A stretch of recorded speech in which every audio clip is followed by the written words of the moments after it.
Vamos passar agora ao Ministério da Palavra. Nas últimas semanas, tivemos uma ênfase nas ministrações aqui, ligadas à questão dos sonhos.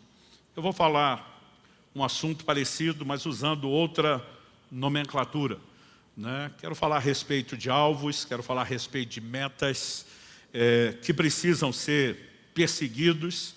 E mesmo quando falamos dos sonhos, por mais que se pregue, se fale, né, a gente sempre tem o cuidado de, por um lado, reconhecer que é uma linguagem que Deus trabalha. A Bíblia diz que Ele opera em nós o querer e o realizar segundo a sua vontade. Então, o Deus que nos leva a executar projetos, Ele desperta primeiro anseios, desejos. Isso não significa que necessariamente todo sonho que alguém tenha seja algo relacionado com o plano ou o propósito de Deus. E normalmente há uma maneira de você discernir isso, né? Os sonhos que provêm de Deus, como aquele que você vê na vida de José, e ali nós estamos falando de um sonho profético literal, Deus revelando o futuro, o lugar onde iria levá-lo, a posição de governo onde ele estaria, normalmente nos coloca numa posição de nós servirmos os outros. Quando normalmente estamos sonhando com algo, né, onde o único propósito de chegarmos lá é o nosso benefício, é sermos servidos, em vez de ser servidos, nós precisamos questionar se isso não é apenas resultado de uma ambição humana, em vez de estar alinhado com o plano e o propósito de Deus. Então, que Deus nos ajude a estabelecer os devidos filtros, para que a gente, discernindo aquilo que Ele tem, né, corra atrás disso. Eu quero tomar como ponto de partida hoje da minha ministração, Filipenses capítulo 3, versos 13 e 14, que diz assim: Irmãos, quanto a mim, não julgo havê-lo alcançado, mas uma coisa faço, esquecendo-me das coisas que ficam para trás e avançando para as que estão diante de mim, prossigo para o alvo, para o prêmio da soberana vocação de Deus em Cristo Jesus. Paulo não apenas usa uma expressão prossigo para o alvo. Alguns domingos atrás preguei uma mensagem aqui intitulada, né, Corra pelo prêmio, e a gente viu que a palavra prosseguir significa literalmente correr, perseguir. Né? Um dos significados dela é perseguir. E o apóstolo Paulo estava dizendo que ele perseguia um alvo. O tema da minha mensagem hoje é perseguidores de alvos. Né? Pessoas que entendem o alvo e se movem da forma correta, com toda a intensidade, clareza de propósito que deveriam nessa direção. Quando ele diz esquecendo-me das coisas que para trás ficam, está dentro de um contexto. Ele diz, eu ainda não cheguei lá. Ainda não alcancei a plena maturidade, mas eu não me prendo a qualquer tropeço do passado, nem às limitações do presente. Estou de olho no lugar de uma transformação plena, né, da maturidade que será alcançada. Basicamente, Paulo estava falando de foco. Ele estava dizendo, eu não vou colocar os olhos no lugar errado, no que já passou, em qualquer tentativa errada ou frustrada. Eu vou colocar os olhos naquilo que ainda pode e será alcançado. E é importante que eu e você entendamos que Paulo não está apenas revelando ser um perseguidor de alvo. É o mesmo apóstolo Paulo que pelo Espírito Santo dizia, sede meus imitadores, como eu sou de Cristo. Né? Romanos 15:4 diz que tudo quanto foi escrito para nosso ensino foi escrito. Até o testemunho de como Paulo perseguiu seus alvos, né, foi escrito para nosso ensino. E eu quero tomar isso, né, como um exemplo que eu e você precisamos abraçar em relação à nossa caminhada. Quando ele diz esquecendo-me das coisas que para trás ficam, é evidente que para perseguir um alvo, você precisa desviar os olhos de outras coisas. De coisas que passaram, de coisas que estão acontecendo, de alvos errados que podem ser propostos ao longo do caminho. E eu quero apresentar essa mensagem em cima de uma construção de 3 tópicos. Na primeira delas, eu quero falar dos diferentes tipos de alvos. Em segundo lugar, uma advertência para que haja cuidado com as distrações. Em terceiro e último lugar, eu quero trazer um encorajamento para que você lute para alcançar as suas metas e entenda a importância de cooperar com Deus, mesmo naquilo que Deus sinalizou ser um alvo alcançado. Ao longo da ministração, né, eu separei algo que não faço sempre, que é a citação não só de gente cristã, mas até de alguns dos pensadores gregos. E, de forma alguma, a gente coloca essas coisas no patamar da palavra de Deus. Né? Nem de longe dá para dizer, né, que tenha o peso que a palavra de Deus tem na minha e na sua vida. Mas ao fazer essas citações, o que eu quero é te mostrar que aquilo que eu e você já devíamos fazer, porque a palavra de Deus nos orienta, pessoas que foram consideradas sábias, pelo menos na perspectiva humana, já conseguiam, pela observação do comportamento, reconhecer isso, sem ter uma clareza de direcionamento divino, como nós temos. Então, se eles já entendiam que isso era sábio, eu e você, quando reconhecemos o que Deus fala, temos uma responsabilidade ainda maior. E uma frase atribuída a Sêneca, um grande pensador, ele dizia: nenhum vento sopra a favor de quem não sabe para onde ir. Nós precisamos entender que na nossa vida, na nossa existência, nós precisamos caminhar com senso de propósito, com senso de direção. E eu quero começar falando dos diferentes tipos de alvos, porque não há uma coisa só. Quando preguei aqui a mensagem Corra pelo Prêmio, uma das nossas abordagens foi o foco na recompensa. E o alvo principal, o grande, o primário, o mais importante, quando falamos a respeito de alvos, é a nossa salvação em Cristo Jesus. Quando o apóstolo Paulo está dizendo, eu prossigo para o alvo, ele está falando do quê? Do prêmio da soberana vocação, do chamado divino que eu e você recebemos. O apóstolo Pedro escreve em 1 de Pedro 1,8, a fim de que alcanceis o fim, o objetivo final da vossa fé, a salvação das vossas almas. Em Hebreus, no capítulo 12, nos versos 1 a 3, a Escritura diz assim: portanto também nós, visto que temos a rodear-nos tão grande nuvem de testemunhas, livremo-nos de todo o peso e do pecado que tão firmemente se apega a nós, e corramos com perseverança a carreira que nos está proposta, olhando firmemente para o autor e consumador da fé, Jesus, o qual em troca da alegria que lhe estava proposta, suportou a cruz, sem se importar com a vergonha, e agora está sentado à direita do trono de Deus. Portanto, pensem naquele que suportou tamanha oposição dos pecadores contra si mesmo, para que vocês não se cansem nem desanimem. Nós vimos que quando o escritor fala de correr a carreira ou a corrida que nos está proposta, ele está falando de não cansar na corrida da fé. Em Hebreus 12:12, ele vai terminar dizendo: fortaleçam os joelhos trôpegos, as mãos cansadas ou vacilantes. Mas ele diz que um elemento de inspiração é ter os olhos fixos em Jesus, que é tanto o autor como o consumador da nossa fé. E a lógica que é apresentada é manter os olhos nele não apenas como nosso alvo principal, mas como nosso modelo. A Bíblia diz que em troca da alegria que lhe estava proposta, ele suportou a cruz.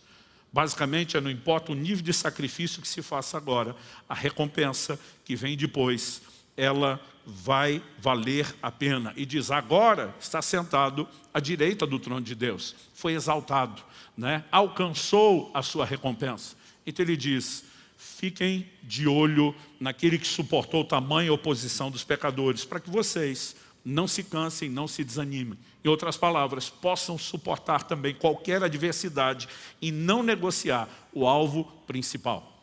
Eu tenho observado ao longo de anos em ministério pessoas que em nome de quero alcançar um alvo ou uma meta de realização pessoal, elas estão sacrificando a realização eterna. Estão comprometendo a sua própria salvação. Então, evidentemente, nós não podemos falar de perseguir alvo sem começar pelo alvo primário. Agora, esse não é o único alvo. Nós temos outros que podem ser alcançados e que eles não são necessariamente divergentes, contraditórios. Eles podem ser alcançados e experimentados dentro desse mesmo combo do alvo maior, que é a salvação. Isso é o que eu e você precisamos distinguir, porque o grande alvo da vida cristã é para todo mundo. A Bíblia diz que Deus deseja que todos se salvem. Mas Deus não lida só conosco por atacado. Ele lida conosco também como indivíduos. Não apenas em relação ao chamado, a dons ministeriais, ou os dons do Espírito Santo, áreas de graça e como Ele deseja nos usar. Mas Deus pode fazer promessas para um que não fez para outro. Deus pode realizar coisas na vida de um que talvez não vá fazer exatamente o mesmo na vida de outro. Porque Deus não trabalha apenas conosco enquanto o pacote da raça humana. Ele tem questões que são generalizadas, mas ele tem questões personalizadas. E um exemplo disso para mim é Josué e Caleb, que receberam uma promessa pessoal. Uma geração inteira que sai do Egito. ela é responsabilizada por Deus por uma atitude de incredulidade e diz, nenhum de vocês vai entrar na terra prometida. Deus diz, a não ser Josué e Calebe, o que perseveraram em me seguir. Deus fala, inclusive, mais até sobre Calebe do que do próprio Josué, que iria liderar o povo a possuir a terra prometida. E em Josué, no capítulo 14, eu quero ler com vocês dos versos 10 a 14, nós temos agora o Calebe falando o seguinte, e agora, eis que o Senhor me conservou com vida como prometeu. Você pode repetir comigo, como prometeu? Ele está fazendo alusão a uma promessa.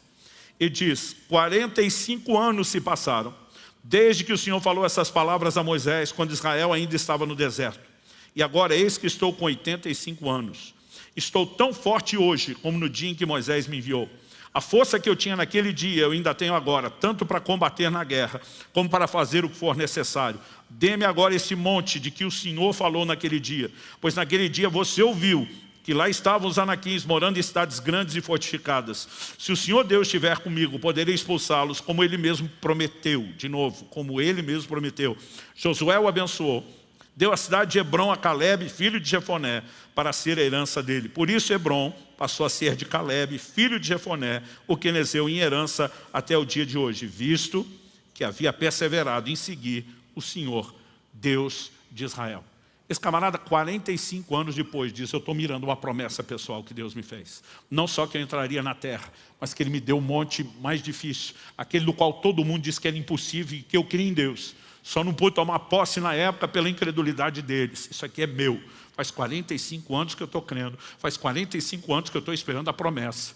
Né? E com a graça de Deus eu vou tomá-lo. E a Bíblia diz que assim foi. Muitas vezes nós temos elementos, né, que são muito pessoais. Deus pode prometer para um algo diferente do que prometeu para outro, que diz respeito não só ao propósito de cada um, mas a atitudes que cada um de nós pode ter diante dele. E não só o grande alvo da vida cristã, mas essas sinalizações pessoais, elas também devem ser perseguidas. Nós precisamos aprender, né, a gastar tempo com Deus, não apenas entendendo o que a palavra nos aponta como direção genérica para todo mundo, mas aquilo que é direção individual. Quando você lê a Bíblia, tem uma declaração lá, ide, fazei discípulos de todas as nações, pregue o evangelho a toda criatura. Significa que cada um de nós vai pisar em todas as nações para fazer discípulos, que cada um de nós vai pregar para toda criatura que está no mundo, enquanto indivíduos não. Isso é o cumprimento do que nós, enquanto igreja, corpo de Cristo, coletivamente podemos fazer. Mas enquanto indivíduos, às vezes nós podemos querer ir para uma área geográfica e o Espírito Santo dizer, não é aí que eu quero você é lá. Um exemplo disso está em Atos 16, quando o apóstolo Paulo intenciona, põe no seu coração que ele queria pregar na Ásia. Não acredito que Paulo estava errado, não acredito que era falta de percepção espiritual, porque no futuro a Ásia seria o palco principal do ministério de Paulo, talvez ele já tivesse um direcionamento, só que a Bíblia diz que o sábio entende o tempo e o modo. Não basta apenas saber o que deve ser feito, nós precisamos discernir em Deus como e quando. E naquele momento, quando ele tenta pregar na Ásia, a Bíblia diz, o Espírito de Jesus o impediu. Eles tentam contornar a Bitínia, vamos então começar a comer pelas bordas, como diria, pela beirada, como se faz com migal quente, como diria o mineiro. E, de novo, o Espírito de Jesus não deixou. O apóstolo Paulo vai orar e ele acaba tendo uma visão de um jovem da Macedônia, dizendo, passa a Macedônia e ajuda-nos. É a partir desse momento que antes de entrar na Ásia, o apóstolo Paulo vai entrar na Europa. E porque ele obedeceu a Deus, o Evangelho chegou a todos nós hoje no mundo ocidental. No futuro, a Ásia se tornaria o palco principal do ministério de Paulo, mas não naquele momento. E nós precisamos aprender a entender o que é que Deus tem para nós e seguir e perseguir essas direções. Mesmo que as coisas não aconteçam no tempo e no formato que nós esperamos. Em agosto de 1993, me mudei para Curitiba, por uma clara direção de Deus, de que aqui deveria ser a base do nosso ministério. Eu fiquei morando aqui 5 meses, e Deus nos levou a Guarapuava, para o interior. Acreditava que ia pastorear ali por 1, no máximo 2 anos, fiquei 9 anos. Antes de voltar a Curitiba, ainda tive um direcionamento de Deus de passarmos por Irati, onde plantamos a primeira alcance. Ainda fiquei ali mais 2 anos e meio. Eu voltei a Curitiba cerca de 12 anos depois para completar aquilo que Ele tinha colocado no meu coração.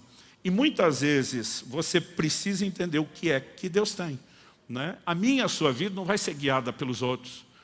Nenhum de nós, mesmo que cremos nos dons do Espírito, acreditamos que profecias devam dirigir a vida de ninguém. Mas quando você tem clareza de entendimento do propósito de Deus, normalmente ele será confirmado por palavras proféticas. E eu lembro quando estava em Irati, aonde eu ia pregar pelo Brasil e o mundo, as pessoas me diziam: você sabe que Deus está te chamando para a capital do seu estado. Você sabe que você tem no máximo 2 anos para mudar Curitiba. Você sabe isso, você sabe aquilo. Dizia: eu sei. E essas confirmações vão trazendo no seu coração clareza. Nós precisamos entender que Deus tem planos, que Deus tem alvos, e essas metas, elas precisam ser perseguidas. Mas só serão perseguidas se forem discernidas. Agora, quem sabe aquilo que Deus está sinalizando vai ter combustível 45 anos depois, como Caleb, para dizer: eu vou alcançar aquilo que Deus me prometeu. Quem está entendendo, diga amém. Agora, nós estamos falando de promessas que começam no âmbito pessoal e que também tem o terreno ministerial. Em Atos 26, 19, o apóstolo Paulo está diante do rei Agripa, testemunhando sua conversão, e ele começa a falar não só da pregação aos judeus, mas também aos gentios, e diz assim: pelo que eu não fui desobediente à visão celestial. Paulo entendia: eu tenho chamado, recebi uma visão de Deus, eu preciso obedecê-la, eu preciso perseguir aquilo que Deus sinalizou, né? Então, os alvos, além do grande alvo da vida cristã, que é a salvação, nós podemos falar de alvos ou promessas pessoais que Deus tem, e podemos falar dos alvos ministeriais, que ainda são pessoais. Por quê? Embora todos vamos servir a Deus, servindo as pessoas, nem todo mundo foi chamado para fazer as mesmas coisas, nem tampouco nos mesmos lugares. Agora, quando Paulo usa a expressão obedecer, isso para mim coloca a coisa num patamar muito sério. Eu vejo pessoas que às vezes tomam uma decisão: estou mudando para tal lugar porque Deus está dirigindo. O negócio fica difícil, a pessoa desiste. Ela falou: mas Deus não te dirigiu? Mas está difícil. Eu falei: e daí? Se Deus dirigiu, você tem que usar a direção de Deus como combustível para enfrentar qualquer dificuldade. Aliás, não existe nada na Bíblia que garanta para você que seguir uma direção de Deus não vai fazer com que você enfrente oposição. O apóstolo Paulo escreve aos Coríntios e diz: uma porta grande e eficaz se me abriu no Senhor. E ele termina dizendo assim: mas há muitos adversários. Mas peraí, Paulo, a porta não foi aberta no Senhor? E tem adversário? Mas a porta não é de Deus? É. E vai ter problema? Vai. Porque não há nada que garanta que o que Deus sinalizou querer fazer na sua vida, ou para onde te levar, que você não vai enfrentar adversidade. Agora, quando você entende que é Deus que está guiando, você tem um combustível para enfrentar as adversidades. Você acaba sendo guiado por propósito, não por proposta, não por circunstância, não por conveniência. Quem está entendendo? Um dia eu estava conversando com um pastor, ele falou: cara, eu estava numa rede de amigos seus que estavam ali sentados conversando. Em algum momento, alguém tocou no assunto que você já recebeu proposta para trabalhar com fulano, ciclano e beltrano. São 3 líderes extraordinários no Brasil. O cara falou: é verdade o que eles estão falando? Eu falei: é. Ele falou: e você foi louco de recusar? Eu falei: eu seria louco de aceitar. Ele: como assim? Eu falei: cara, o que Deus me dirigiu é diferente. Não importa o quão extraordinário esses homens sejam, não importa o quão grande o ministério seja, não vou negar que é uma honra receber convite de cada um deles, mas eu não sou guiado por proposta, eu sou guiado por propósito. E o propósito de Deus para mim é diferente da proposta que me fizeram.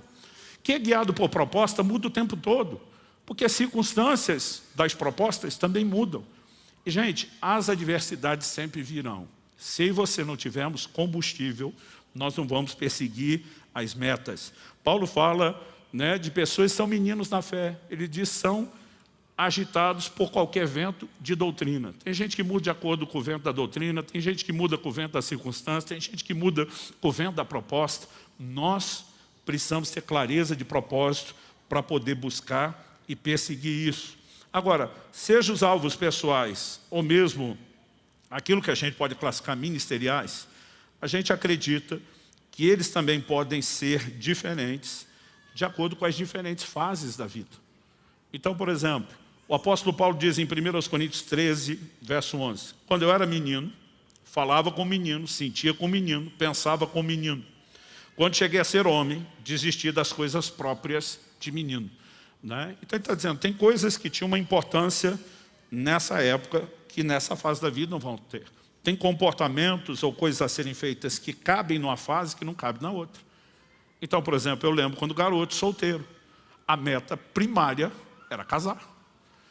Depois de casado, a preocupação e a oração começa a ser a respeito dos filhos que virão, né? E você pode ter elementos que vão mudando dentro de cada fase ou etapa. Você pode ter alvos de curto prazo, mas existem coisas que devem nos guiar por uma vida inteira, independentemente dessas fases. Então, há uns anos atrás, quando meu filho tinha começado o relacionamento com Priscila, minha nora, eles já estão, acho que 7 para 8 anos casados, então nós estamos falando de mais tempo do que isso. Eu lembro de uma ocasião que a Kelly me contou, ela estava em casa, e teve um momento onde a Alice estava com algumas amigas, e por causa do irmão, a conversa era essa questão de relacionamento, de casamento. E elas perguntaram, né, para a Kelly, como que foi o seu namoro com Luciana? A Kelly falou, nós estamos de uma outra época. A gente namorou por carta, né, à distância. A gente mal conseguia falar por telefone. Telefonema não era todo dia, tinha que ser depois da meia-noite, quando interurbano era mais barato, né? Quem tem pelo menos minha idade lembra desses desafios, que a turma era da internet não sabe. E eu lembro que assim, meus filhos faziam muita chacota quando a gente falava desse negócio de trocar carta, né? Minha filha um dia falou, carta? O que é carta? E aí meu filho respondeu, o Israel falou para a Lissa, Lissa, carta é como se você escrevesse um e-mail, em vez de você enviar, você imprimisse e fosse levar em mãos para a pessoa ler do outro lado. E eles ficavam brincando com isso. Mas quando ele tocou no assunto, as meninas curiosas falaram, ela mencionou que ainda guardava as cartas. A gente pode ver como que eram essas cartas? Falou, claro, não tem nada, né, de muito pessoal privado aqui que não possa ser lido. E começou a mostrar e ler as cartas, algumas delas para as amigas da Alice. Quando eu voltei de viagem, ela foi contar a história, ela falou, olha, eu estou te falando isso, porque aos 18 anos de idade, você já escrevia coisas de tudo aquilo que nós estamos vivendo hoje. É impressionante, como mesmo sem entender quanto tempo levaria, como seriam os detalhes do formato, você sempre soube para onde estava indo. Nós precisamos entender a importância de buscar em Deus essa clareza de direção para ter um posicionamento claro do que deve ser perseguido. Aristóteles dizia, na realidade, viver como um homem significa escolher um objetivo e dirigir-se para ele com toda a conduta. Diferente dos pensadores, a gente não fala de escolher o objetivo, a gente fala de discernir alvos e metas que Deus tem. E aí sim, né, dirigir-se a Ele com toda a conduta. E quando eu falo dirigir-se a Ele com toda a determinação, isso me leva ao segundo tópico que eu quero abordar, que é o cuidado com as distrações. Quem tem meta não pode se deixar distrair. Quando nós falamos aqui do atleta que corre, né, a gente falou desde o preparo, desde do treinamento, até a própria corrida, a importância de você estar focado naquela meta. E quando falamos da vida espiritual, esse paralelo não é diferente. Você pode repetir essa frase comigo? Diga, quem tem meta não pode se deixar distrair.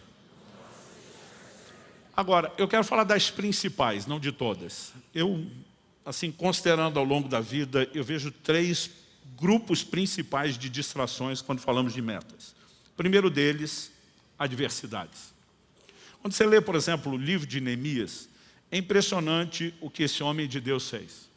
Ele vive o período pós-exílio de Babilônia, e ele volta para Jerusalém com uma missão que ele entendeu da parte de Deus, os muros da cidade. Esdras foi responsável pela reedificação do templo, mas Neemias para reconstruir os muros da cidade, o que ele faz num prazo recorde de 52 dias. A mobilização que ele cria para a restauração desses muros é algo impressionante, e o livro de Neemias é um exemplo, né, de liderança. Mas em Neemias, no capítulo 4, de 16 a 18, ele diz assim, daquele dia em diante, metade dos meus homens trabalhava na obra, e a outra metade empunhava lanças, escudos, arcos e couraças. E os chefes estavam por trás de toda a casa de Judá que reconstruía a muralha. Deixa eu fazer uma pausa. O fato de você receber uma missão de Deus não significa que você não vai enfrentar adversidades. E eles estavam literalmente diante de uma ameaça de guerra. Então ele diz, metade dos homens estão trabalhando, a outra metade empunhando armas. Ele segue dizendo, os carregadores que por si mesmos tomavam as cargas, cada um com uma das mãos fazia a obra e com a outra segurava a arma. Diferente do outro grupo, divide meio a meio, e esses estão tanto fazendo a obra quanto segurando a arma. E diz os construtores, que precisavam das 2 mãos para trabalhar, Cada um trazia a sua espada na cintura enquanto construíam. E o que tocava a trombeta estava ao meu lado. Porque a qualquer momento que o inimigo surgir, nós temos que convocar todo mundo. Nunca perdiam o foco do trabalho, mas não deixavam de estar antenado a respeito de adversidades com as quais tinham que enfrentar. Mas também não deixavam que a adversidade se tornasse fonte de desânimo para que a meta não fosse buscada, perseguida ou alcançada. Quem está entendendo? Nós precisamos desenvolver resiliência. A Bíblia fala muito sobre perseverança na vida cristã. Mesmo quando nós falamos do alvo primário, né, da salvação, a Bíblia fala dessa necessidade de perseverança. Jesus diz, no mundo tereis aflições, mas tenham bom ânimo. Eu venci o mundo. Eu e você vamos precisar desenvolver essa resiliência e aplicar fé e determinação. A meta será perseguida. O alvo será alcançado. Não importa o que surja durante o caminho, nós vamos ter um posicionamento firme em Deus. Agora, eu percebo que quem é guiado por proposta, ele muda o rumo de acordo com as circunstâncias. Está difícil aqui, agora eu vou para lá. Está difícil lá, agora eu vou para outro lugar ainda. Né? Existem pessoas que elas não conseguem, né, apenas seguir o propósito. Você vê que, por exemplo, Gênesis 26 fala que no momento de fome, onde a lógica era Isaac descer para o Egito, um lugar que havia abundância, o Senhor fala com ele, não saia daqui. Permaneça nesse lugar. E a Bíblia diz que no tempo da fome, Isaac prosperou. Porque a prosperidade, quando nós falamos do favor de Deus, ela não vai se manifestar porque você está no lugar certo, estatisticamente. O lugar certo é o lugar do direcionamento de Deus. E quando nós obedecemos, nós vamos ver o favor de Deus. Agora, quando você lê o livro de Ruth, você vê que a família de Elimeleque bate a fome, eles simplesmente se mudam para Moabe. Lá em Moabe, foi só desgraça, apesar de não terem lidado com a fome. Né? O homem acaba morrendo, os filhos acabam morrendo, mas estavam no melhor lugar para que tudo desse certo. Deixa eu te dizer algo, o melhor lugar para que tudo dê certo é o lugar da vontade de Deus para nós. E aí nós vamos ter combustível para enfrentar qualquer adversidade que surja. Mas eu tenho percebido que a distração não é apenas a adversidade. Alguns, eles são distraídos pelas propostas de outros. Vou voltar no mesmo livro de Neemias. Capítulo 6, versos 3 e 4. A Bíblia diz, Sambalate e mais alguém tinha feito alguns convites para Neemias. Vamos conversar. Eram parte dos inimigos que se opunham à restauração dos muros. Né? E o tempo todo estão chamando ele para conversa. O texto diz assim, por isso enviei-lhes mensageiros para dizer, estou fazendo uma grande obra e não posso descer até aí. Por que devo parar a obra para ir me encontrar com vocês? 4 vezes eles fizeram o mesmo pedido, mas eu lhes dei a mesma resposta. Quem tem foco não se deixa distrair pela proposta de outros. Né? Eu lembro que no início do meu ministério, e a gente sempre entendeu com clareza um chamado de Deus para se dedicar não só à igreja local, mas também servir o corpo de Cristo. O Espírito Santo falou comigo, não atenda a todo convite que você receber. Não é porque naturalmente uma porta se abriu, que isso significa que eu quero que você esteja naquele lugar. Você tem que discernir isso. E eu lembro que depois de um tempo, de alguns anos, o Espírito Santo falou, eu te dei a direção, você não está obedecendo. Eu falei, mas eu não aceito todo convite. Ele falou, você só para de aceitar quando não cabe na agenda.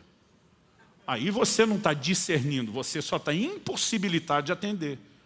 Ele diz, enquanto tem espaço na sua agenda, você deveria buscar discernimento para cada convite que você recebe.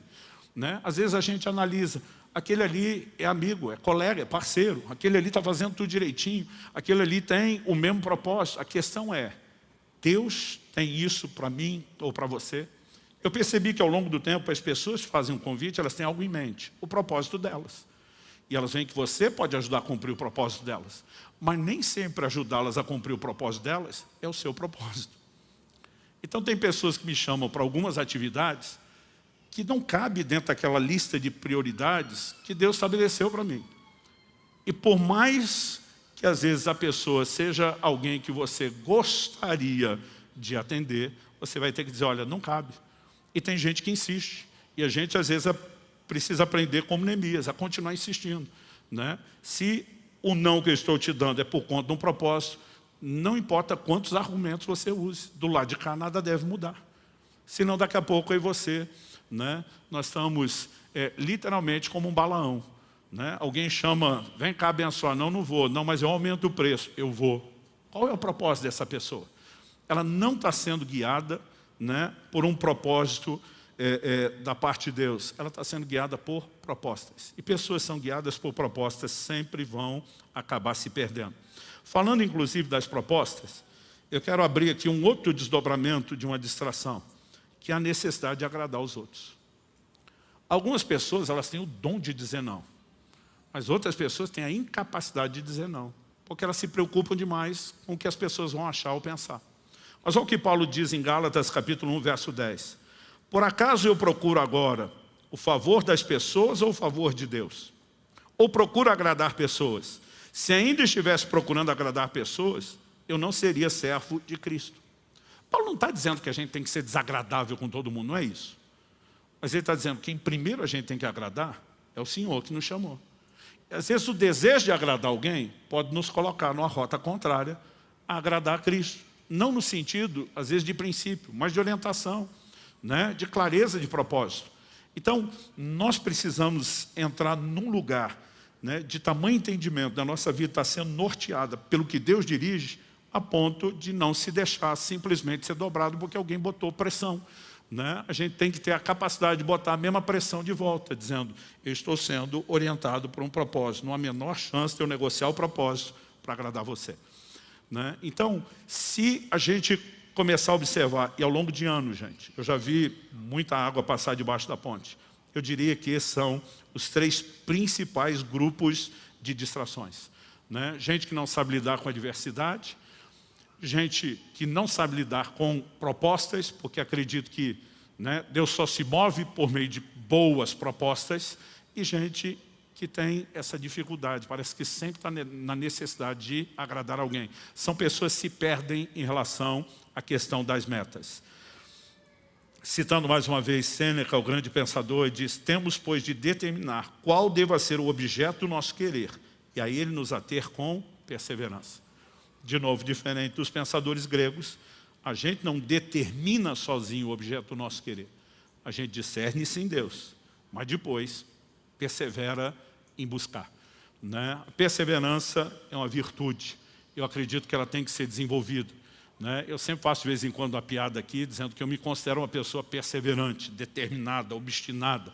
Minha mulher às vezes prefere chamar essa virtude de teimosia, né? Porque a perseverança ela tem esse caráter de teimosia, né? A menos que Deus venha me dissuadir de algo, quando eu miro um objetivo, leve o tempo que for, né? Custe o que custar, aquilo precisa ser perseguido, aquilo precisa ser alcançado, né? Uma frase que eu ouvia muito meu pai falar quando era garoto, era o cuidado com o que ele chamava de obras não acabadas. É gente que começa as coisas e não termina. E o pior que isso, vai virando um hábito, porque a gente vai treinando. A pessoa começa a ler um livro, não termina, começa a fazer um curso, não termina, começa a fazer uma coisa, não termina. Dificilmente, gente que não desenvolve no dia a dia, tenacidade para ir até o fim nas pequenas coisas, vai conseguir ficar firme quando falamos da meta de uma vida inteira. Mas nós precisamos cuidar com qualquer distração. E agora eu quero passar ao terceiro e último tópico. Lute pelas suas metas. Eu digo suas, porque Deus distribui isso também de forma individual. Não quer dizer que é sua no sentido de você inventar sozinho, mas aquilo que você discerniu que Deus tem para você. Olha o que Paulo diz em 1 Timóteo, capítulo 1, verso 18. Essa é a admoestação que faço a você, meu filho Timóteo, segundo as profecias que anteriormente foram feitas a respeito de você, que, firmado nelas, nessas profecias, você combata o bom combate. O que é que Paulo está dizendo para Timóteo? Você recebeu palavras proféticas. Deus sinalizando o que Ele quer fazer na sua vida através de você. Então, firmado no que você ouviu e entende, consegue reconhecer, ter clareza de discernimento que é Deus sinalizando, lute por isso. Quando Ele está dizendo lute por isso, o que Ele quer dizer? Não é porque Deus falou ou prometeu que Ele vai fazer tudo sozinho. Se Deus fizesse tudo sozinho, não precisava nem falar ou prometer. Era só a gente esperar Ele ir fazendo e as coisas aconteceriam por si mesmo. E quando você olha para as Escrituras, você vai perceber que na vida de muitos dos homens e mulheres de Deus, às vezes nós temos promessas que são feitas muito tempo antes. Eu às vezes tinha dificuldade com isso. Eu dizia, Deus, não dá para prometer mais perto? Para a gente não ter aquele problema de ansiedade, né? Eu não sei você, mas sempre fui desses, tudo tem que ser para ontem, com muita dificuldade de esperar. Às vezes eu dizia, por que o Senhor tem que fazer umas promessas tão distantes? Porque Deus não está apenas te mostrando aonde Ele quer te levar. Ele está te chamando a cooperar com Ele no processo. Então, eu e você precisamos entender que mesmo quando estamos falando de profecias pessoais, seja no âmbito da vida pessoal, ou pessoais no sentido de um ministério de cada um, né? Nós precisamos entender que Deus, ao sinalizar antes, está nos chamando a cooperar com Ele. Então, se a gente tem uma direção de que Deus vai nos levar para um lugar específico, a gente tem que se preparar para isso. Eu lembro de um camarada, né? Eu não tinha ainda 20 anos de idade. E a gente conversando, ele ficou impressionado com o tempo que eu gastava, estudando a Bíblia, não só a Bíblia, outros materiais de consulta e referência. Ele falou, por que você gasta tanto tempo nisso? Eu falei, porque Deus me chamou para pregar a palavra. Ele falou, eu tenho o mesmo chamado. Mas se Deus me chamou, Ele vai me capacitar. Até hoje ele nunca saiu do lugar, não fez diferença nenhuma para o reino de Deus. Né? Porque não existe esse negócio, Deus chamou, vai capacitar, vai fazer a parte dele, mas não vai fazer a sua. Então tem coisas que me chamam a atenção e não estão na Bíblia à toa. Por exemplo, José recebe Deus um sonho, literalmente um sonho profético, mas não é algo só que o faria sonhar com o que seria alcançado. Deus deu mesmo um sonho literal, de que ele um dia estaria numa posição de governo, inclusive de autoridade sobre sua família. Ele entende, Deus está me chamando para liderar, para governar. Aí você olha a trajetória de José. Tem que lidar com adversidades, porque todo mundo que é chamado por Deus vai ter que lidar com adversidades. Seus irmãos o vendem como escravo para o Egito. Quando chega na casa de Potifar, a Bíblia diz que José se tornou o chefe dos escravos. É preso injustamente, na prisão se torna chefe dos presos. Porque onde ele está passando, ele olha para cada circunstância, mesmo que as mais difíceis, dizendo, isso é uma oportunidade para eu me preparar para o lugar do meu chamado. Um dia eu vou liderar, vamos começar liderando escravo, né? Vamos liderar preso. Por onde passar, vamos exercitar aquilo que Deus nos chamou para fazer. Porque ninguém fica bom em coisa nenhuma sem treino, gente. E tem pessoas que às vezes não entendem que o chamado de Deus, ele envolve talvez mais tempo na preparação do que só na execução. Aos 40 anos de idade, Moisés entende e discerne que Deus o chamou para libertar Israel. Tenta fazer do seu jeito, antes da hora, não funcionou nada. 40 anos depois, aos 80, Deus aparece para ele na sarça e diz, bora libertar o povo? A hora que Moisés já não está mais empolgado, né? Na hora que ele está meio que dizendo, agora o sonho morreu, agora eu não quero mais. E a gente percebe que durante todo aquele tempo, Deus precisava fazer muita coisa no próprio Moisés, o próprio José. Chega no Egito, ele está implorando para o copeiro a quem ele está interpretando o sonho, você vai estar diante do faraó, homem de influência, intercede por mim, me tira daqui. Né? Agora, se saísse naquele momento machucado do jeito que estava, e encontrar seus irmãos numa posição de autoridade, você acha que José ia servi-los? José ia se vingar. Então, eu e você precisamos entender que há um trabalho de Deus, e esse trabalho envolve não só a construção de algumas coisas importantes, mas a desconstrução de outras. E nós temos que cooperar com Deus no processo. Então, lutar por essas promessas envolve muita coisa, é crer com Deus, é orar por isso, né? É não perder o foco ao longo do processo, mas também procurar de todas as formas se preparar para isso. Então, lute por aquilo que Deus estabeleceu como alvo, como meta para você. Último domingo que eu preguei, antes da série que foi trazida aqui dos sonhos, que eu falei de correr para o alvo, meu texto principal foi 1 Coríntios 9, de 24 a 27, que eu vou ler aqui. Paulo diz, vocês não sabem que os que correm no estádio, todos na verdade correm, mas um só leva o prêmio? Corram de tal maneira que ganhem o prêmio. E diz, todo atleta em tudo se domina. Aqueles para alcançar uma coroa corruptível, nós porém é incorruptível. Agora o que ele diz, assim corro também eu, não sem meta. A gente persegue meta, a gente persegue alvo. Mas ele diz, assim luto, não como discernindo golpes no ar, mas esmurro meu corpo e o reduzo à escravidão, para que, tendo pregado a outros, não venha eu mesmo a ser desqualificado. Quando Paulo diz, no estádio, todo mundo corre, um só leva o prêmio, está dizendo que estão competindo entre eles. Mas quando ele fala da gente nessa competição, nós não estamos competindo uns com os outros. Porque nós queremos que todo mundo cruze a linha de chegada. E aí Paulo muda a analogia da corrida para a luta. Né? E aqui ele não está falando da luta greco-romana. Ele está falando do que foi, né, a competição precursora do que hoje é a modalidade do boxe, do pugilismo. Ele está dizendo assim, luto eu, não dando golpes do ar, mas ele diz, eu esmurro meu corpo. Algo que eu tenho aprendido, enquanto estamos perseguindo metas, nós vamos ter que lutar com a nossa carnalidade. Porque parte da distração que o diabo vai tentar trazer não são só adversidades, mas atalhos, desvios, a tentativa de nos fazer corromper e ceder ao pecado. Então você percebe que isso aconteceu com José. Enquanto ele está lá, começando a se preparar, né? Ainda na fase número 1, lá no Egito, como escravo, e agora é chefe dos escravos. A mulher de Potifar começa a estar em cima dele todo dia. Ele não diz para ela, dona, a senhora não é meu tipo. Ele diz para ela, como cometeria eu tamanha maldade contra Deus? Ele disse, se a senhora acha que eu vou aprontar com Deus, porque a senhora é atraente, a senhora está muito enganada. Paulo dizia, eu esmurro meu corpo, eu não vou deixar essa carne entrar no controle. Ele diz para que depois de ter pregado a outro, você não venha a ser desqualificado. Né? Paulo está dizendo, o que adianta eu apresentar a verdade? Daqui a pouco eu mesmo ser incoerente na verdade que eu tinha que estar praticando como exemplo. Então, nessa luta, querido, a gente não luta apenas orando, a gente não luta apenas crendo, a gente não luta apenas suportando a adversidade, a gente não luta apenas se preparando, mas a gente luta mantendo a carne sob rédea curta. Algo que eu aprendi na adolescência, a carne não converte.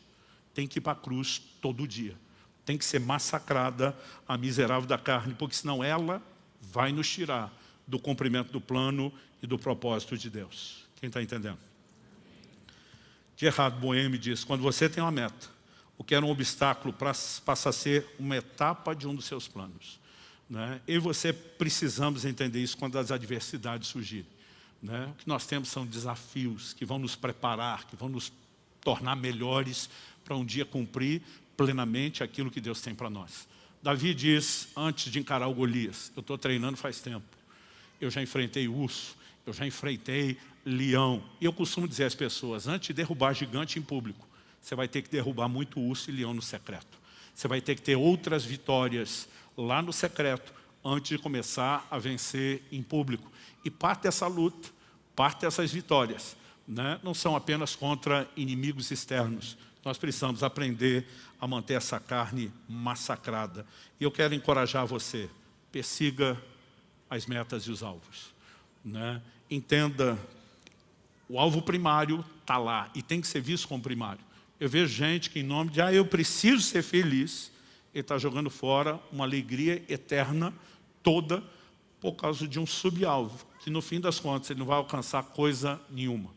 Mas mantendo os olhos no alvo primário, Jesus como autor e consumador na nossa fé, nós também precisamos entender que há algumas metas que talvez vão vir no âmbito pessoal, quer seja a vida pessoal ou ministerial. Nós vamos ter que cuidar com as distrações, vamos ter que lutar por isso tudo. Mas eu queria encerrar de uma forma prática, tentando te sugerir algumas coisas. Né? A primeira delas, comece escrevendo aquilo que você já sabe que Deus tem para a sua vida. A gente nunca sabe tudo. Deus diz para Abraão, vai para uma terra que eu ainda te mostrarei. Traduzindo, enquanto você está indo, eu vou mostrando. A Bíblia diz que a vereda do justo é como a luz da aurora, Provérbios 4,18. Vai brilhando mais e mais até ser dia perfeito.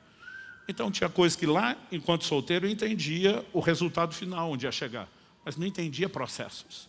E muitas vezes as etapas, elas vão sendo reveladas ao longo da caminhada. Mas aquilo que nós já temos, né, de clareza agora, precisa ser sinalizado.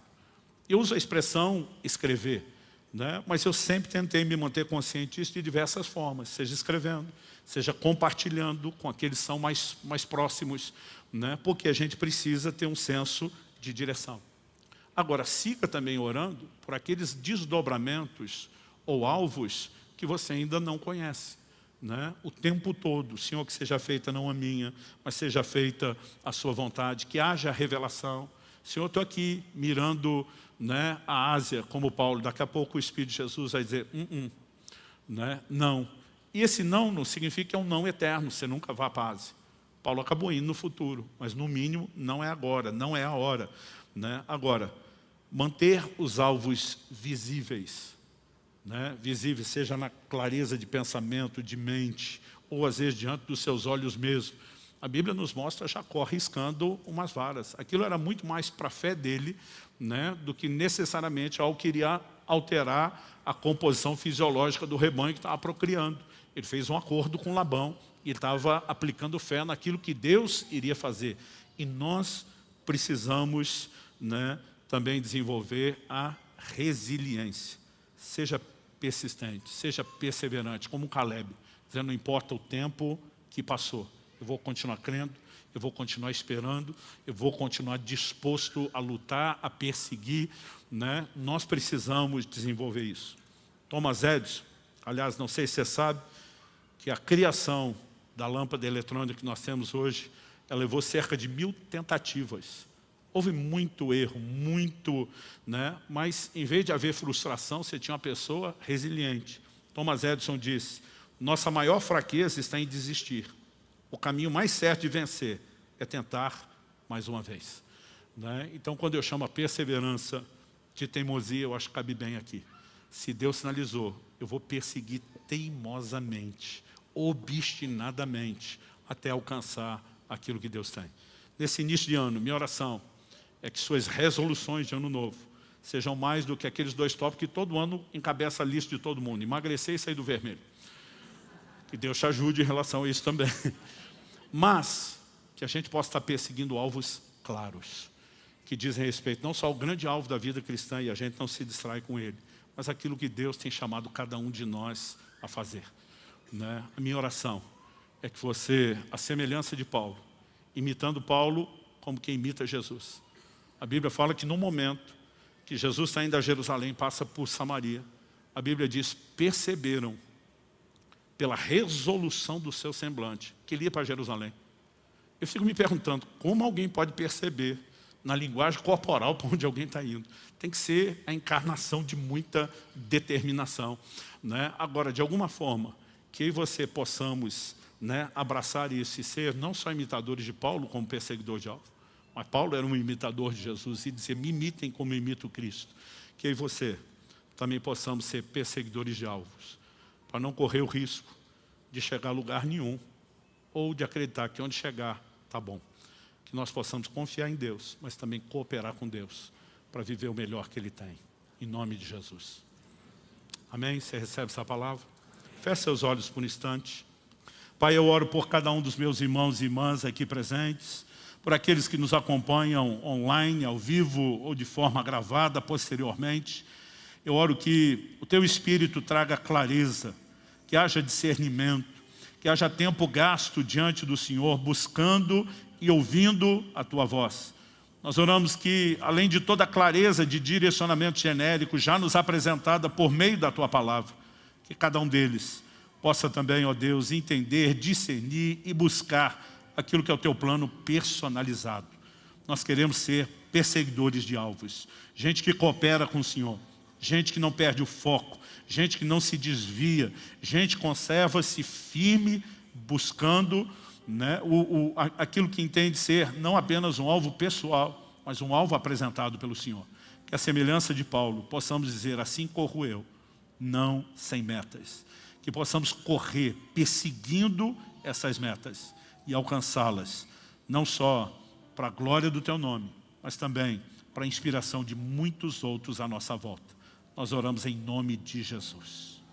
Amém.